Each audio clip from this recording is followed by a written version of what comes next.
Praise the Lord. கர்த்தருடைய பரிசுத்த நாமம் மகிமைப்படுவதாக. நீதிமொழிகள் புஸ்தகம் 23ஆம் அதிகாரம் 18வது வசனம். Proverbs chapter 23 verse 18. நிச்சயமாகவே முடிவுண்டு உன் நம்பிக்கை வீண் போகாது. எனக்கு பிரியமானவர்களே, இந்த ஜூன் மாதத்தில் நிறையா ஏக்கத்தோடும் தாகத்துடனும் பிள்ளைகள் ஸ்கூலுக்கு காலேஜுக்கு போகிறவங்க இருப்பாங்க. புதிய ஒரு வாழ்க்கை, புதிய நட்பு வட்டாரத்துக்குள் கடந்து போவார்கள். கர்த்தருடைய நான் மகிமைக்காக சொல்லுகிறேன். வேலையிலேயும் பல விஷயங்களில் வெளியில் செல்லுகிற நபர்கள் இருக்கிறார்கள். எது எப்படியோ யார் எங்கே போனாலும் வந்தாலும், அதுவும் பார்த்திங்க அப்படின்னா, நீ நாடோறும் கர்த்தரை பற்றும் பயத்தோடு இரு. எங்கே போனாலும் வந்தாலும் நம்ம கர்த்தருக்குரிய பயம் நமக்குள்ளே இருக்கணும். அந்த மனசை பாவிகள் மேல் பொறாமை கொள்ள விடாது அப்படின்னு சொல்கிறார்.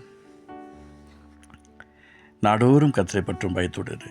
இந்த விஷயத்தில் யார் இருக்கிறார்களோ அவர்களுக்கு நிச்சயமாகவே முடிவுண்டு நம்பிக்கை வீண் போகாது.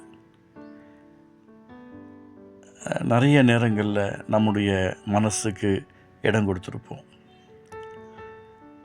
இந்த மனசுக்கு இடம் கொடுத்தவங்களால் இந்த பூமியில் சின்ன விஷயத்தில் கூட வெற்றி பெற முடியாது. ஓட்டப்பந்தயத்தில் ஓடுகிறவர்கள் கூட எப்படி இருப்பாங்க அப்படின்னு சொன்னால், ஐயோ டயர்டாக இருக்குது, அடுத்த ரேஸில் பார்த்துக்கலாம் அப்படின்னு பிளான் பண்ண மாட்டாங்க. முயற்சி, பொதுவாக தமிழில் சொல்லுவாங்க, முயற்சி உடையோர் இகழ்ச்சி அடையார். எனக்கு பிரியமானவர்களே, இயேசுவின் நாமத்தினால அந்த விஷயங்களில் நாம் செய்யப்பட வேண்டிய சில விஷயங்கள் உண்டு. அதை நம்ம கரெக்ஷன் பண்ணாமல் ஆண்டவர்கிட்ட நம்பிக்கையாக இருந்து ஒரு பிரயோஜனம் கிடையாது. நிறைய பேர் நம்பிக்கையாக இருப்பாங்க, இந்த மொபைலை கொஞ்ச நேரமாவது பார்க்காம இருக்க மாட்டாங்க.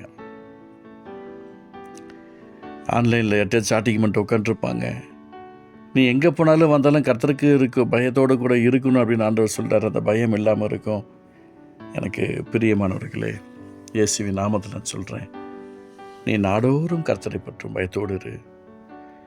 அப்போ பாவிகள் மேல் பொறாமை கொள்ள விடாதே. கர்த்தருக்கு பயப்படுகிற பயம் யாருக்குள்ளே இருக்கிறதோ அவங்களுக்கு நிச்சயமாக ஒரு பெரிய ஒரு அற்புதமான ஆசையை பார்க்க முடியும்.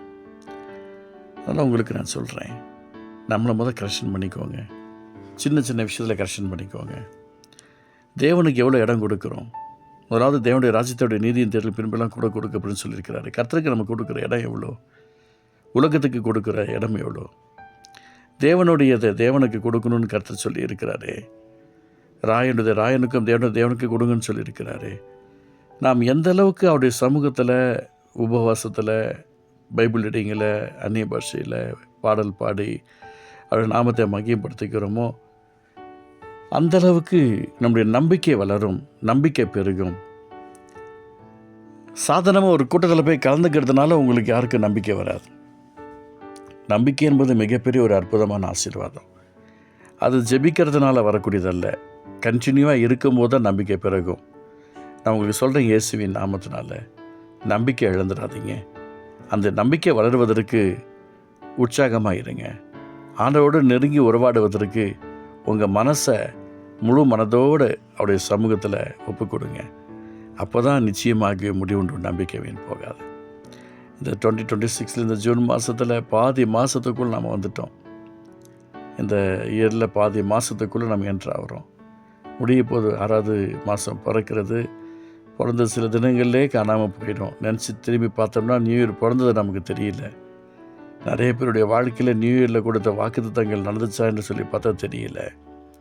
ஆண்டோடைய சமூகத்தில் கர்த்தர் பேசுகிற பேச்செல்லாம் ஒவ்வொரு நாளும் ஆண்டோடைய வாழ்க்கை நம்முடைய வாழ்க்கையோடு இணையும் போது தான் அந்த வாக்குத்தத்தங்கள் நம்முடைய வாழ்க்கையில் வளரும், பெருகும், அற்புதங்களாக, அதிசயங்களாக மலரச் செய்யும். எனக்கு பிரியமானவர்களே, இயேசுவின் நாமத்தினால கொஞ்சமாவது தேவ திட்டத்துக்குள் நம்முடைய ஆவி, ஆத்மா, சரீரத்தை அர்ப்பணிப்போம், ஒப்பு கொடுப்போம், விட்டு கொடுப்போம்.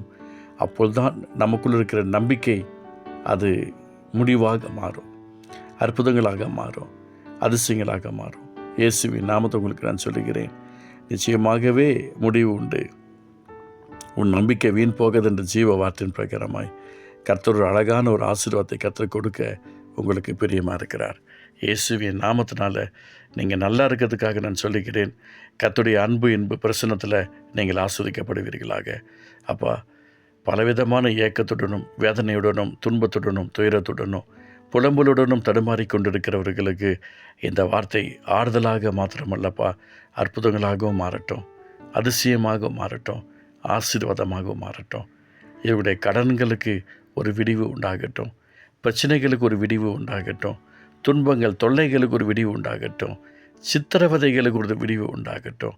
சரீர பிரகாரமாக வேதனையோடும் கவலையோடும் பாடிக்கொண்டிருக்கிறவர்களுக்கு அற்புதங்கள் நடக்கட்டும். ஒருவேளை இவங்க மிருக ஜீவங்கள் வச்சுருக்காங்க அப்படின்னா அவைகள் ஆஸ்வதிக்கப்படுவதாக, நிலம் வச்சுருக்காங்கன்னு அது ஆஸ்வதிக்கப்படுவதாக, வாகனங்கள் வச்சுருக்காங்கன்னு அது ஆஸ்வதிக்கப்படுவதாக.